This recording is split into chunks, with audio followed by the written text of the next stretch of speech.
নমস্কার সকলকে। Narad TV social media YouTube Facebook পেজে সকলকে জানাই নমস্কার। এই মুহূর্তে বড় খবর তুলে ধরছি। সাহেবগঞ্জ দেখতে পাচ্ছেন, সাহেবগঞ্জ যে ছড়া আছে এখানে কিন্তু সকাল 11টা নাগাদ আনুমানিক একটা শোলগোল পড়ে যায়। একজন যুবক কিন্তু পানা তুলতে গিয়ে কিন্তু নিখোঁজ হয়ে যায়। সেই সূত্র ধরে খুঁজতে থাকে যেসব পানা তোলা কর্মীরা ছিল এবং গ্রামবাসীরা মিলে সবাই খুঁজতে থাকে 5 ঘন্টারও বেশি। তারা কিন্তু খুঁজতে থাকে কিন্তু তাকে কিন্তু উদ্ধার করতে পায়নি। শেষমেশ কিন্তু ছেলেটি নেশাগ্রস্ত থাকায় সে কোথায় পড়ে থাকে ঢলের নিচে, পুলের নিচে। তাকে কিন্তু শেষমেশ জীবিত অবস্থায় পরবর্তী পাওয়া যায়। এবং এই ফুটেজ তুলে ধরছি আগে যখন পানায় কিন্তু তাকে খোঁজা হচ্ছে, খোঁজাকালীন ভিডিও ফুটেজ তুলে ধরছি। দেখতে পাচ্ছেন চারদিকে কিন্তু মহিলা, পুরুষ, বাচ্চা, বুড়া সবাই কিন্তু 8 থেকে 80 সবাই ভিড় করছে এবং সবাই একদৃষ্টি তাকিয়েছে যে লোকটি উদ্ধার হোক।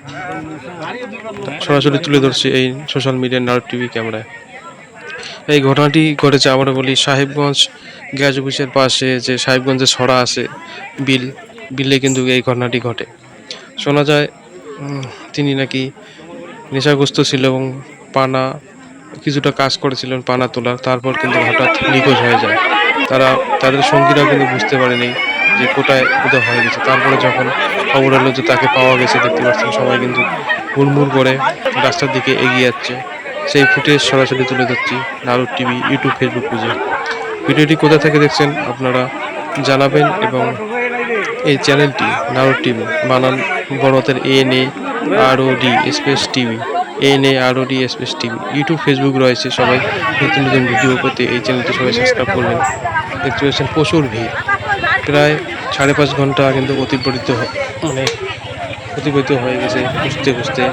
তারপর কিন্তু জানা যায় খুশির সংবাদ, তিনি কিন্তু তাকে বিডিও অফিসের সামনে একটি যে কুল রয়েছে ছড়া, ওখানকার মন্দিরের নিচ থেকে কিন্তু তাকে উদ্ধার করা হয় নেশাগ্রস্ত অবস্থায়।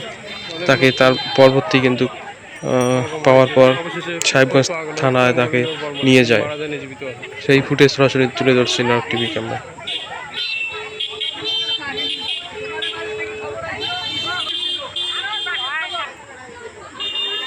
হচ্ছে গ্যাস অফিসের সামনে একদম পিছনের ঘটনাটি ঘটে।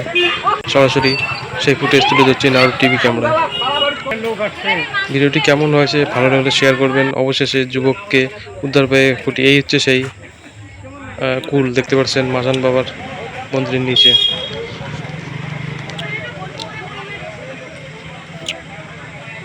এখান থেকে কিন্তু প্রাণ গোবিন্দ তাকে উদ্ধার করা হয়। এখান থেকে কিন্তু প্রাণ গোবিন্দ আনুমানিক বয়স 30-31 তাকে কিন্তু উদ্ধার করা হয়। শুনে নেওয়া যাক তার বাবার মুখ থেকে প্রতিক্রিয়া। ভিডিওটি শেষ পর্যন্ত দেখবেন। প্রাণ গোবিন্দকে পাওয়া গেছে? হ্যাঁ, পাওয়া গেছে। ও একটা ঠাকুরের দৃষ্টি আছে। কতক্ষণ থেকে এরকম বলে 11টা থেকে খুঁজছে? হ্যাঁ, 5 ঘন্টার পরে খোঁজা হয় নাই। হ্যাঁ, অবশ্যই কোথা থেকে উদ্ধার হলো? এই পুলের নিচে, বিডিও অফিস পুলের নিচে। হ্যাঁ, বিডিও অফিস পুলের নিচে পাওয়া হয়েছে। আচ্ছা, কোনো জীবিত আছে বর্তমান? কোনো অসুবিধা নেই? জীবিত আছে। আপনার কি ধারণা যে নেশার খেলায় এরকম করছে? হ্যাঁ, ওটা নেশার খেলায় ওই রকম করছে। ওর নেশা করে খুব। এখন কতটা খুশি ছেলেকে পায়া? একটু খুশি। আপনার নাম পরিচয়? সুরেশ চন্দ্র বর্মন। বাড়ি? বাড়ি পূর্ব সাহেবগঞ্জ।